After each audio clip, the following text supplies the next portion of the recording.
Hello दोस्तों, आज की जो कहानी है वो जॉन नाम की लड़के की है जो कि मौत के मुंह से सिर्फ इतना ही दूर था जितना आपके हाथ सब्सक्राइब के बटन से। तो चलिए जानते हैं आखिर हुआ क्या था जॉन के साथ। जॉन अपनी गर्लफ्रेंड के साथ एक जगह पर बैठा हुआ था। उसे बता रहा था कि तुम्हें मालूम है, यही वो जगह है जिसने मुझे जीना सिखा दिया। यही वो जगह है जहाँ मैंने मौत को बहुत करीब से देखा था। दरअसल कुछ साल पहले जॉन अपने दोस्त के साथ सर्फिंग कर रहा था। उसी शाम को जब वो लोग पार्टी कर रहे थे, उसका दोस्त कहता है, जिसका नाम केन होता है, वो बताता है कि वो हमेशा के लिए कनाडा शिफ्ट होने वाला है। जॉन को ये बात सुनकर बहुत बुरा लगता है क्योंकि उसने उससे प्रॉमिस किया था कि वो उसके साथ पूरी दुनिया में सर्फिंग करेगा। अब चूंकि जॉन बहुत ज्यादा अपसेट था तो केन उसके पास आता है और बोलता है कि जो काम हम दोनों नहीं कर पाए वो तुम अकेले ही करोगे। इसके बाद वो दोनों हक करते हैं। जॉन अब डिसाइड करता है कि वो ऐसी जगह सर्फिंग करेगा जहाँ पर आज तक कोई भी नहीं गया। वो निकल जाता है अपने नए सफर पे। वो एक जगह पर जाकर रुक जाता है। वहाँ पर ऊंचे ऊंचे पहाड़ थे और बगल में समुंदर था जिसमें वो सर्फिंग करने वाला था। वो अपना सारा सामान लेकर चल देता है। उसे पता नहीं था कि आज के बाद वो कभी सर्फिंग करने के बारे में सोचेगा भी नहीं। वो थोड़ा और आगे चलता, तभी उसका पैर स्लिप कर जाता है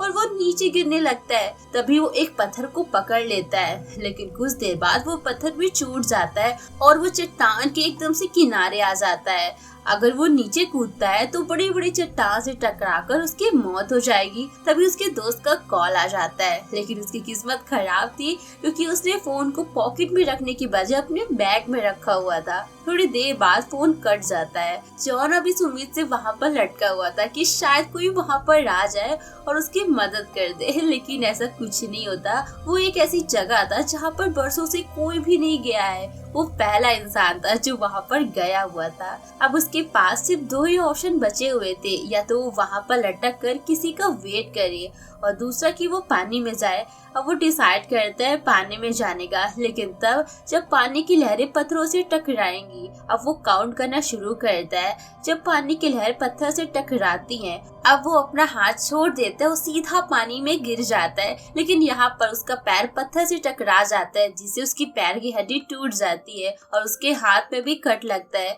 जब वो चलने की कोशिश करता है तो वो गिरकर बेहोश हो जाता है। जब उसे होश आता है तो सबसे पहले वो अपनी चोटों को चेक करता है। तब उसे पता चलता है कि उसके पेट में भी चोट लगी हुई है, लेकिन सबसे ज्यादा दर्द उससे हड्डी टूटने की वजह से हो रही थी। लेकिन वो ऐसे हार नहीं मान सकता था।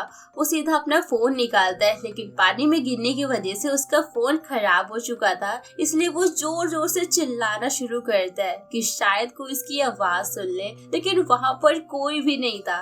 इसीलिए अब वो शांति से बैठ जाता है और कुछ देर बाद वो फैसला करता है कि वो समुद्र को तैर कर पार करेगा। इसीलिए अब वो समुद्र में कूद जाता है, लेकिन अब उसकी चोट उसे और ज्यादा दर्द पहुंचा रही थी क्योंकि समुद्र का पानी खारा था। वो किसी तरह आगे बढ़ता है, लेकिन एक टाइम बाद वो थक जाता है क्योंकि समुद्र को पार करना नामुमकिन था। अब वो समुद्र के नीचे जाने लगता है, लेकिन तभी उसे जूली का चेहरा याद आता है। अब वो वापिस से ऊपर आ जाता है। वो दूसरे किनारे में पहुंच जाता है, लेकिन वहाँ भी उसे कोई नहीं दिखाई देता।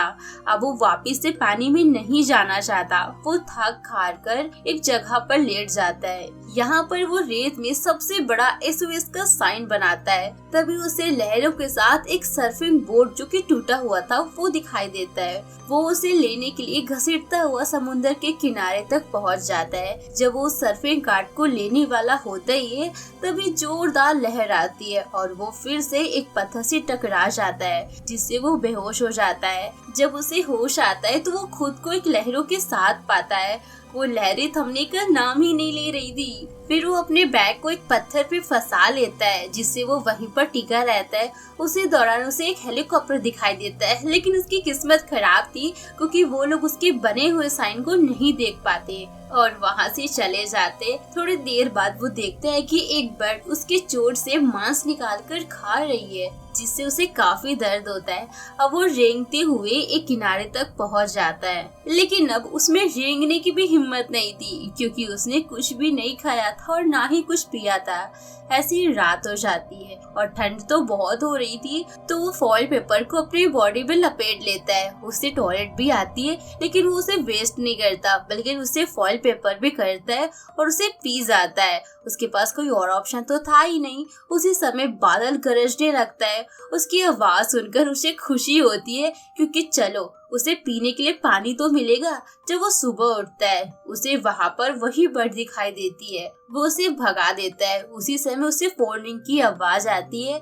फिर उसे पता चलता है कि ये आवाज मिट्टी के नीचे से आ रही है। वो मिट्टी को खोदना शुरू करता है और उसे फोन मिल जाता है। उसमें उसके मॉम डैड का वीडियो कॉल आता है। वो उससे पूछती है कि तुम हमें जूली से कब मिला रहे हो। यहाँ पर हमें पता चलता है कि ये सिर्फ उसका इमेजिनेशन है, असल में ऐसा कुछ नहीं होता है। वो अपनी इमेजिनेशन को बरकरार रखता है। वो उनसे बातें करने लगता है और अपनी सभी गलतियों की माफी मांगता है। उसने सोचा जो बातें करने हैं आज ही कर डालो, क्योंकि क्या पता कब हम भगवान को प्यारे हो जाए। फिर उसे वही सर्फिंग कार्ड दिखाई देता है जिसके लिए वो किनारे पे गया हुआ था। वो खुद उसके पास आ गया था। उसे पानी में अपने दोस्त दिखाई देते हैं जिनके साथ वो सर्फिंग कर रहा है, लेकिन ये सिर्फ उसका वहम था। यहाँ पर भी उसके पास सिर्फ दो ही ऑप्शन बचे थे, या तो वो यहाँ पर बैठकर किसी का इंतजार करे या तो वो इस टूटी हुई सर्फिंग बोट पर बैठकर समुद्र को पार करे। वो दूसरे ऑप्शन को चुनता है क्योंकि उसे और जीना था। उसके सामने उसका आने वाला कल जो था।